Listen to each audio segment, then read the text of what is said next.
How would you like a 15% discount to my daily email, the stack of stuff, the show notes, discounts to the conference, all of that? All you need to do is text the word show to 33777. You'll get the annual subscription with a 15% discount to my daily email. You'll get the stack of stuff, the links to the show notes, discounts to the conference, and so much more.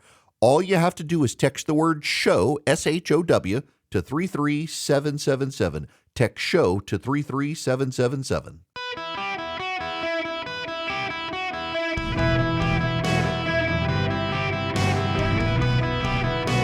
Welcome to the Eric Erickson Show podcast, Hour 3. My fellow Americans, it's Eric Erickson across the United States. From Atlantic to Pacific, I happen to be on the radio live. My apologies for some of you. To some of you, 877-973-7425 if you want to be on the program. It's now harder. We got to do math now, don't we? 30 days says September, April, June, and November. So there's 31 days in October. We're 3 days into November. So we are, if I can do the math in my head, 34 days shut down. And the pain is beginning to be felt. Your host had to fly over on Friday to check on my parents, and I fly through a private terminal in Atlanta. I don't fly private. I don't have the money for private, but I do fly out of a private security terminal at the Atlanta airport because more than once I have been yelled at while peeing. Once I was followed to my car by someone, and so I'm like, nope, not doing it anymore. So I bit the bullet and paid to fly through this private terminal in Atlanta so nobody yells at me while I'm peeing in the airport anymore because I don't go through the airport. And there's a private TSA terminal, and you can go through TSA there, and then they drive you across the tarmac to the side of your plane, and you board before anybody else does. And it is definitely way more secure than I had been at the airport. There were so many instances. This is nice. However, because the government shut down, the TSA can't operate out of that terminal now. So what you have to do, poor pitiful me, is they drive you to the front door of the airport, and then they send you through a side door to the employee security screening. And I went through that on Friday. And then they take you down an elevator to the tarmac, put you in a car, drive you to your plane. And I told the TSA agents, like, I'm sorry, you're working and the government is shut down and you're not getting paid. And the TSA agents were all very nice and of good humor. And on Sunday, coming back from Louisiana, where I flew like everybody else does, the TSA agents were very, very nice. But also there were a number of people who made comments to them about how it sucks that they're working and not getting paid. And we got on the plane on Delta on the way back from Louisiana, and we boarded on time, and we pushed back on time, and we waited, and we waited, and we waited, and we waited, and we waited some more. And then the captain informed us that due to air traffic control issues, we were delayed.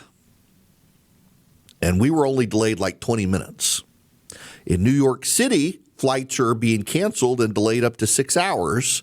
And in Washington, D.C., it's even worse. So I'm not going to be here on Friday. I've got to go to Las Vegas. It's a work trip, not a fun trip, although I am going to have fun. I'm going to play golf out there and go to a hockey game on Saturday.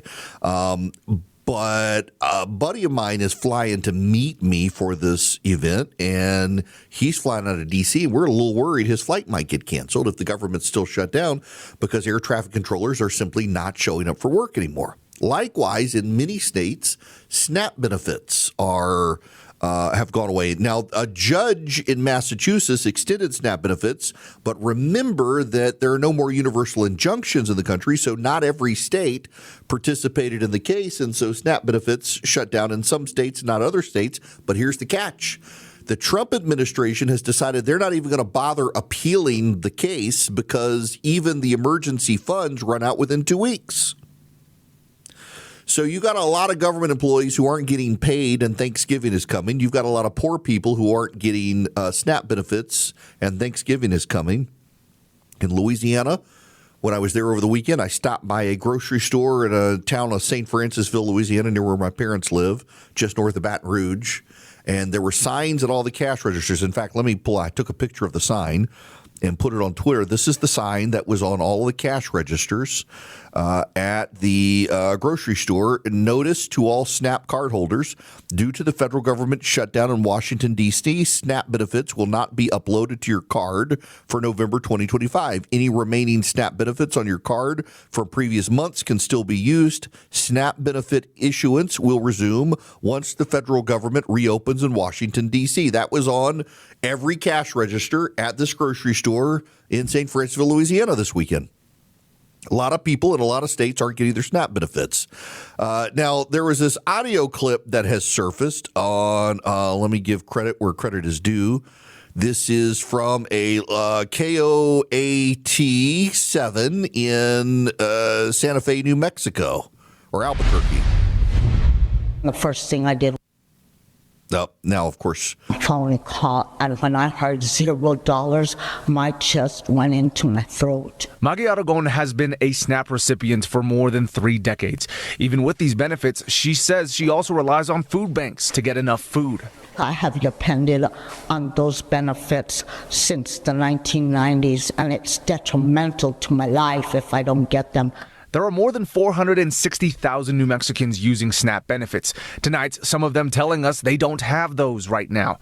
Friday, Governor Michelle Lujan Grisham announced $30 million in state funds would be used to supply SNAP users starting November 1st. We're going to choose feeding families over politics in New Mexico. We're going to do that right now. Okay.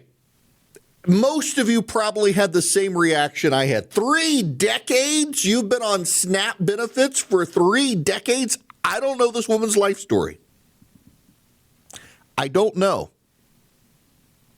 It could be that she is unable to work for health reasons.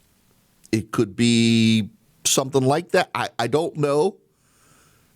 But 3 decades, you've been on government SNAP benefits for 3 decades. You've been on welfare for 3 decades. You notice we're saying SNAP instead of welfare. It's welfare. You're on welfare. And you have been for 30 years. You've been getting these benefits. And again, I don't know your situation, lady. I wish you the best, but that's just wild to me. You can be on government benefits for 30 years. 30 years. But there are a lot of people out there who are only on them for a while, and they can't get them.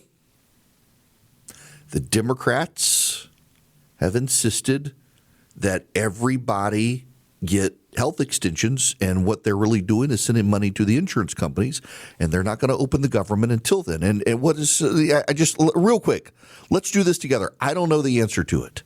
CNN.com, Trump administration will provide only half of food stamp benefits in November. The administration decided against pulling funds from other sources to provide full SNAP benefits for the month. The GOP claims Biden didn't know whom he was pardoning. Trump now says he doesn't know who he was pardoning. There really isn't a whole lot of coverage of this shutdown, is there? That's at CNN.com. Let's go to the New York Times. White House says it will make only partial SNAP payments this month. Story on the tariffs. There's really nothing about the shutdown at the New York Times right now. Let's keep it going. The Wall Street Journal,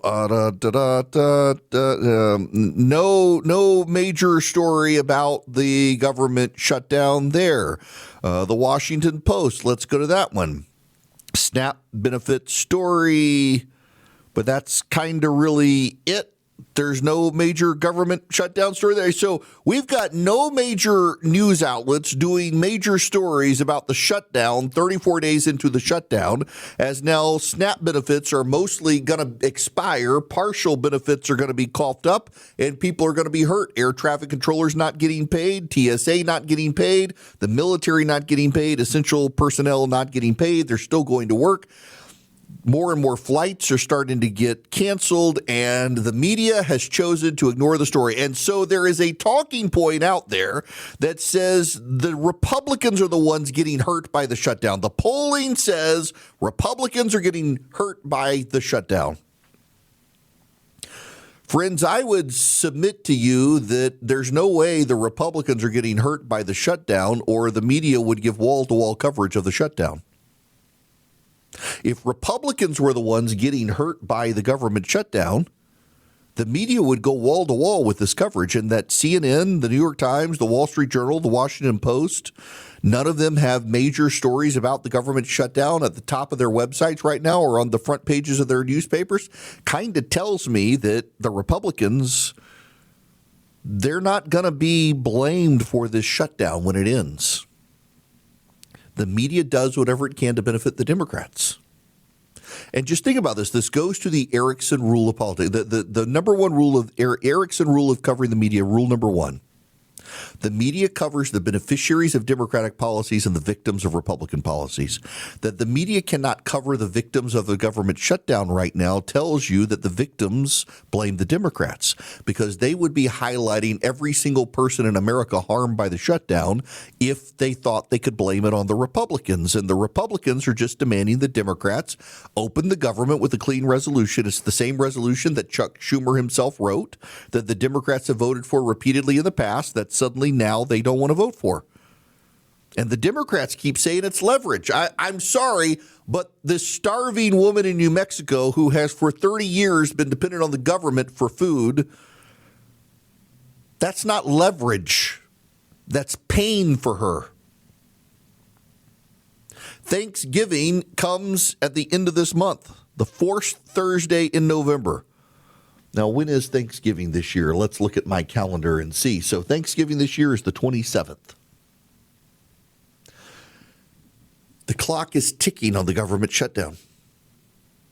I got to tell you, I'm taking this trip out west on Friday, and I'm pretty sure I may take some $100 bills and pass it out to the TSA agents. Just because, I mean, how are they taking care of their families? They're relying on food banks. The food banks tend to take care of poor people during Thanksgiving, not TSA agents who aren't poor. But the TSA agents are suddenly poor because the Democrats won't reopen the government. And you know, the Democrats are like, well, the Republicans can get rid of the filibuster, so the Republicans could change the rules of the Senate to reopen it, or the Democrats could just vote for the resolution they voted for repeatedly in the past that Chuck Schumer himself wrote, and they don't want to do it. They want to play the blame game. I will tell you who the voters blame. Everybody. The voters blame everybody. The voters blame the Republicans and the Democrats. The problem for the Democrats is this. Voters blame everybody, Democrat and Republican. But the Democratic primary voters, they're going to blame the Democrats if they get nothing out of this. They've shut down the government for 34 plus days, and they get nothing out of it. There's going to be hell to pay for Chuck Schumer. You know, Nancy Pelosi, is breaking news earlier in the show. Nancy Pelosi announced she's not going to seek re-election. It wouldn't surprise me if Chuck Schumer decides he's not going to seek re-election. It wouldn't surprise me at all if Chuck Schumer decides that he's done. He's tired of it. All Chuck Schumer ever wanted in life was to be the Senate leader of the Democratic Party and preferably the majority leader. He's now in the minority. He's forced to be beholden to far-left radicals. He's got the government shut down. He can't reopen it without inflaming the tensions of the left. And at some point, some of these Democratic politicians are going to cross the line to the Republicans. In fact, John Thune has said privately they are having talks with some of these Democrats. There are several of them who aren't running for re-election. Those are the ones most likely to cross the line. And then you got a guy like Raphael Warnock who claims to be a reverend. And is he really going to let people starve? More people starve than would get health care benefits? Who's he going to choose? The government employees and the starving poor, or people who have Obamacare? He's going to be forced to choose. And the pain is going to be spread out. And the Democrats, not the Republicans, they're going to have to make hard choices. We're 34 days into a shutdown that shows no sign of ending. And it's the Democrats who are going to have to vote to reopen the government. Welcome back. It is Eric Erickson here. Let me jump to the phones. Michael, you're going to be up next. Welcome to the show. How are you doing? Michael, how are you? What's going on? Well, I wanted to say a couple things. So, well, first of all, longtime listener, agree with about, 85, 90% of what you say. But Thank you. I'm a little thrown off on the Tucker and Candace comments. I'm just, it seems like anytime they come to the table with things, it's evidence backed and fact backed. And anytime anybody smears them, it's kind of they're crazy. And it seems a little weird to me. What are the facts about Brigitte Macron being a man? Well, they just came out with what she had filed with their government, which was a man, and they claimed it was a hacker, but it's a little weird for a hacker to actually hack into a government system just to change the gender. Okay, so wait. This is the problem, Howard. So you're taking Candace's word for it. No, not taking her word for it. The actual government of France put that out. That a hacker. So you're talking about the cyberbullying whatnot. No, the actual, it was hacked. This was something that the government put out, which again, don't take me wrong. I agree with you on dang near everything, but no, this is something the government of France actually put out, and they were hacked, and so that is example. This isn't actually true, Michael. And that's the problem here, is that these people say outlandish things, and then you come in and you say, well, actually, the government says it was hacked, and there certainly was cyberbullying and malicious comments posted online, but it wasn't that the government was hacked. No. This is what the French government says, is that they're targeting people who have spread this stuff. They didn't hack into a government server. They put it on online chat forums. But the problem with Tucker Carlson is it's not me, it's Tucker Carlson who said that he can't believe people think Hamas is anything other than a political organization when it's a terrorist organization. It's not me, it's Tucker Carlson who said that the Russian grocery stores are better than the American grocery stores and how wonderful the bread was. And he praised the Russians when you go to an Aldi and you get the same stuff. Every time people criticize Carlson and Candace Owens, their listeners come in and say, you're just making accusations. They cover the facts, and yet then they get the facts wrong. They get the facts wrong, including this, that people hacked it. No, it's not. I've got the report right here. It had nothing to do with hacks inside a government server. Good grief. Let me tell you about the Eden Pure Thunderstorm. Let's clear the air here. Eden Pure will clean your air. You can go to EdenPureDeals.com. You can put in discount code ERIC3, and you can get 3 Eden Pure Thunderstorms for less than $200, and you save $200 at EdenPureDeals.com. EdenPureDeals.com. The discount code is ERIC3, ERICK3. They're air purifiers. They get rid of dust. They get rid of pollen.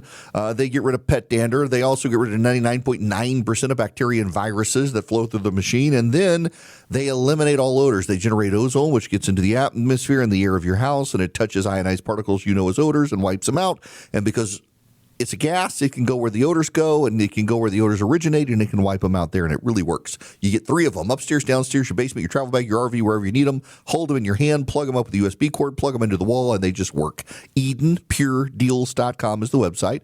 The discount code is ERIC3, ERICK3, at EdenPureDeals.com. Hello, my friends. Welcome. It is Eric Erickson here. 877-973-7425. I want to go full circle to the beginning of the show after the terrorist attack part.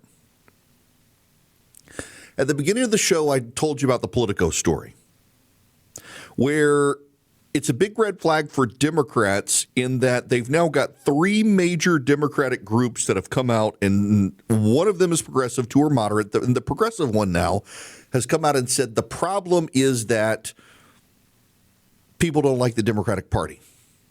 They're considered too woke. They're considered out of touch. They're considered not very patriotic. And they are considered to be governed by whatever Donald Trump hates. If Donald Trump hates it, they like it. If Donald Trump likes it, they hate it. Moderate, independent voters who used to vote Democrat and now vote Republican say they hate the Democratic Party because it's gotten way too out there on the left. It's too woke. And it's only defined by its hatred of Donald Trump. They have no positions other than if Donald Trump's for it, they're against it. If Donald Trump's against it, they're for it. That's why you have the Democrats in favor of illegal aliens because Donald Trump's against them. Or Democrats are soft on crime because Donald Trump is tough on crime. He's picking the 80% side of the 80-20 issues, and the Democrats are moving to the 20% side. And the problem is tomorrow, Democrats probably actually are going to have good election results because it's New York, New Jersey, and Virginia. And they're going to say, see, we fixed our problems, and they haven't. And they'll be in for a rude awakening. So let's talk about one of those issues. The President of the United States put a social media post up about using the military to stop the killings in Nigeria of Christians. This is the post from the President of the United States. Christianity is facing an existential threat in Nigeria. Thousands of Christians are being killed. Radical Islamists are responsible for this mass slaughter. I am hereby making Nigeria a country of particular concern. But this is the least of it. When Christians or any such group is slaughtered like is happening in Nigeria, something must be done. I am asking Congressman Riley Moore, together with Chairman Tom Cole and the House Appropriations Committee, to immediately look into this matter and report back to me. The United States cannot stand by while such atrocities are happening in Nigeria and numerous other countries. We stand ready, willing, and able to save our great Christian population around the world. Donald J. Trump, President of the United States of America. Now, wildly enough, you know who reposted that screenshot? The singer Nicki Minaj. Let me read you her tweet about this, which has 45.7 million views. Reading this made me feel a deep sense of gratitude. We live in a country where we can freely worship God. No group should ever be persecuted for practicing their religion. We don't have to share the same beliefs in order for us to respect each other. Numerous countries all around the world are being affected by this horror, and it's dangerous to pretend we don't notice. Thank you to the president and his team for taking this seriously. God bless every persecuted Christian. Let's remember them in our prayers. Or let's lift them up in prayer, rather. That's Nicki Minaj favorably citing Donald Trump's spotlight on Christians in Nigeria. And so what is the reaction from the left in the media? It's that, well, the persecutions aren't really happening.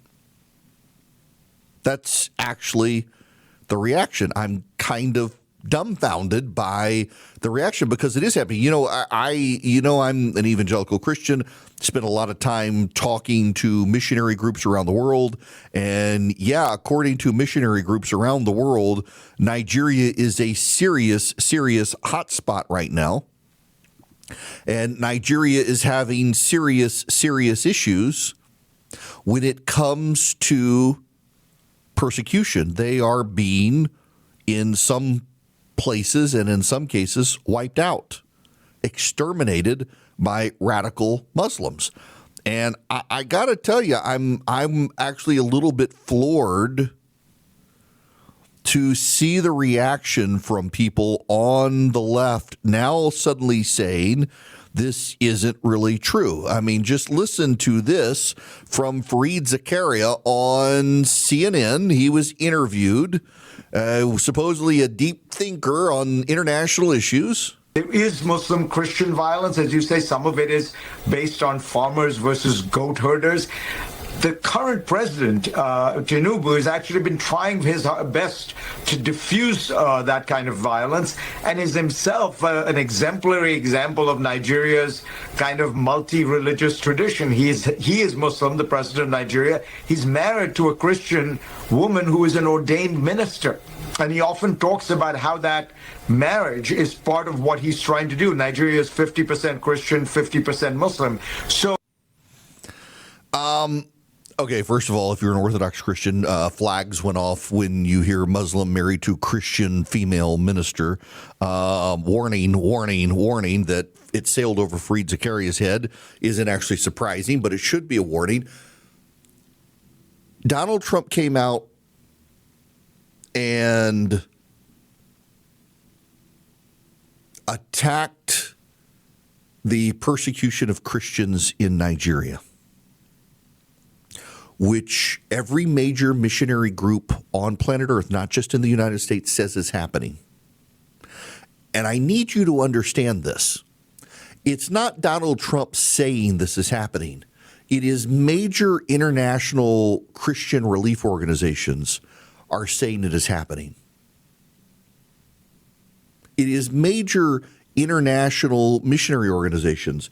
American missionaries have been kidnapped. Towns are being slaughtered. And it was well documented by the International Press Corps until Donald Trump put something on social media. Now you've got CNN giving airtime to Fareed Zakaria, say, well, it's not really happening. It's actually farmer on farmer violence. It's the goat herders versus the farmers. It's been well documented. And again, this isn't theology here. This is just as a practical matter. When the president comes out with a position, the Democrats take the exact opposite position. The Democrats go in the opposite direction. It doesn't matter what the position is the president takes. So the president takes we're going to stand with the Christians in Nigeria, and the Democrats, the media come out and say, well, it's not really happening. You know who else says the persecution of Christians isn't happening? Al Jazeera. Al Jazeera is funded by Qatar, which has dropped a lot of money in Washington on both Republicans and Democrats, including giving Donald Trump a 747 and spreading a lot of money around Democrats as well. And Al Jazeera says the persecution of Christians in Nigeria is not really happening. Fareed Zakaria says the persecution of Christians is not really happening. You know who says the persecutions are happening? International relief organizations that are involved in Nigeria say there is actually massive extermination campaign. Why? Because Nigeria is 50-50 Christian and Muslim. It's 50-50 Christian and Muslim. And the Muslims are tired of sharing Nigeria with the Christians. And so the result is an extermination campaign. I mean, so, okay. There's a British comedian, and I'm not recommending him to you because he's very offensive. I happen to have very dark humor. And he makes a series of jokes. His name is Jimmy Carr. He's got a Netflix special. He makes a series of deeply offensive jokes about Christians. He's an atheist. Makes very defensive comments. Or very, very defensive, very, very rude and comments that make Christians very defensive. I mean, one of his jokes is entirely about Mary and Joseph and their love life. And which name does she call out in bed? That gives you a sense of the sort of offense of his jokes. And what's so interesting is in a very British audience, and the British are pretty atheistic these days. They're not very well churched. The British audience gets really uncomfortable when he starts making jokes about Mary and Joseph in bed. And then he says, would you rather hear my Muslim jokes? And the crowd goes wild. And he says, nah, they'd all bomb. And the crowd laughs. And he says, I mean, if I tell jokes about Islam, they're going to kill me. But what are you Christians going to do? Forgive me? He's an atheist, but he gets it. Islam is a religion of conquest. North Africa was part of the Roman Empire and was largely Christian dominated, and the Arabs came in and forced them to convert or killed them. And we know that history, but right now, because Donald Trump has staked out a position, the left has decided that no, there's not an issue there. When a month ago, international relief organizations were saying this is a big issue. But now, because Donald Trump has said it's an issue, suddenly, it's not really an issue. In Sudan, George Clooney has for years been documenting the slaughter in Sudan, and now the Islamic rebels in Syria and Islamic military force in not Syria, Sudan is murdering Christians. Y'all, I talked about it the other day. Yale University's Public School of Health hired a commercial satellite to fly over Darfur in Sudan and take high-resolution pictures, and you can see the bodies and the pools of blood on the ground where an Islamic militia movement went into a northern area of Darfur and murdered all the Christians, surrounded them with trucks, pinned them in the middle, and gunned them down. You can see the lakes of blood from space in the pictures. And it's happening in Nigeria. Interestingly enough, the United Arab Emirates, the government there is funding the Islamic radicals in Sudan. And the UAE, not only where I grew up, Donald Trump's friends with them. It's kind of wild to see what's happening. And it's kind of wild to see the left's reaction to it. Ladies and gentlemen, you should never define yourself based on other people's hatreds. You should never define yourself based on what someone else is for or against. And the problem for the left right now is that they've stopped standing for much of anything other than the insane issues about transgenderism, and instead they now stake out their issues on whatever Donald Trump is for, they are against. Whatever Donald Trump supports, they oppose. Whatever he opposes, they support it. It doesn't matter what the issue is. He's blowing up narco-terrorists in the Caribbean, so they're opposed to it. He's deporting illegal aliens, so they're opposed to it. He's opposed to Venezuela's communist regime, so they support it. He's supportive of being tough on crime, so the Democrats want to let all the criminals out of jail. That's not healthy for the Democratic Party. It's not healthy for our society to have a party that is that unhinged and led by the leader of the other party. And that's essentially what's happening here is Donald Trump leads the Democratic Party. In the absence of leadership, Donald Trump has filled the void, and wherever he goes, they follow. They're just contrarian to him. It's kind of a wild situation to watch that playing out. And I got to tell you, I don't think it's healthy, but in this particular case, there is actually a genocide campaign being orchestrated by Islamists in Nigeria. And as much as Fareed Zakaria says, well, you've got a Muslim president who's married to a Christian female minister who is trying to balance things, actually, a whole lot of people in relief organizations are pointing the fingers at the president of Nigeria for letting it happen. And for Islamic members of the military being complicit in it. So much during COVID, the American news media told us things weren't true or things were true based on who positioned themselves on the truth or the lie. And now they're doing the same thing with the genocide happening in Nigeria. The president of the United States is asking for an investigation. I think we should get the clarity from it. And I just find it very notable, my Democratic friends, that suddenly after several years of international relief organizations sounding the alarm about what's happening to Christians in Nigeria, you guys are all like, there's not a problem. Only because Donald Trump said there was. That's a terrible position to put yourselves in. Hello, my friends. I gotta end with this. Then my buddy Rob, who's actually here in the office today, he offered me tickets to the Falcons football games. Told me to look at the schedule, find out which ones I wanted. And I said, you know what? I have been to a couple of football games now, and I've decided that the best view of an NFL game is on my couch. And I'm not surrounded with the drunken fans. And I went to a Raiders game in Las Vegas last year and sat next to these people who were just, completely hammered and yelling Raiders the entire time. And I left at halftime. And then I went to the Falcons-Chargers game last year and sat next to a group of Georgia Tech kids who literally spent the entire time grilling each other on what drugs they had done before they went to the game. I was just like, and the players are, and I had really good seats. And yet, I mean, the players are down the field. They're far away. You got to almost have binoculars to see them. I love going to baseball games. I like going to baseball games more than I like watching it on TV, but I really like watching football games on TV more than going to football games. But I got to tell you, the World Series was incredible, even watching it on TV. I didn't get to go. Tickets were real pricey. But America's team won.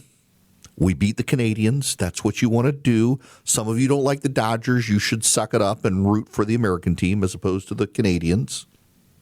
And they won in one heck of a seventh game. Now, when you have 7 games in a World Series, you expect that the seventh game is going to be good. It was great. It was great. Everything about this World Series was incredible. And I got to tell you, I really like the pitch clock. I didn't think I was going to like the pitch clock, but having gone to a number of Braves games this year and then watching the World Series, I like the pitch clock. I think it speeds up the game. It is probably one of the best innovations. Not a big designated hitter fan, but I like the pitch clock a lot, and I think it has improved the games. And it was marvelous to watch that incredible World Series. And congratulations to those of you who are Dodgers fans. And to Los Angeles, I had a guy from Oklahoma email me the other day. He says, I know you said we should root for the Dodgers, but you know what they did with those trans group and on and on and on. It's like, what you didn't see is that the stadium was empty when they honored those transgender people who mock the nuns, and all the fans were standing outside praying. The fans are pretty conservative, among other things. So it was great. America beat the Canadians in the World Series, and baseball season is now over. Football season is spectacular. Soon it will end, and there will be that weird period of time when there's only like basketball and soccer to watch, which we'll find something to watch. Let me tell you about Hillsdale College before I get out of here. I love them. You go to ericforhillsdale.com and you can now watch a 6-part documentary series on colonial America. And it is, not only is it very interesting, but it's also highly educational, but it's highly educational in a way that actually is entertaining. You can also take one of their great classes. They've got 40 to choose from, and you can take them free of charge. They're with Hillsdale's great faculty. Every lecture is about 30 minutes long, depending on the class, depends on the numbers. You go to ericforhillsdale.com today, and you can see the classes to choose from. You can check out the 6-part documentary series on early American history, and it's just phenomenal. ericforhillsdale.com, E-R-I-C-K, ericforhillsdale.com. I love Hillsdale College, and you will too. The quality of education you get there, Larry Arnn has done a tremendous job building that into an institution that educates, doesn't indoctrinate. ericforhillsdale.com.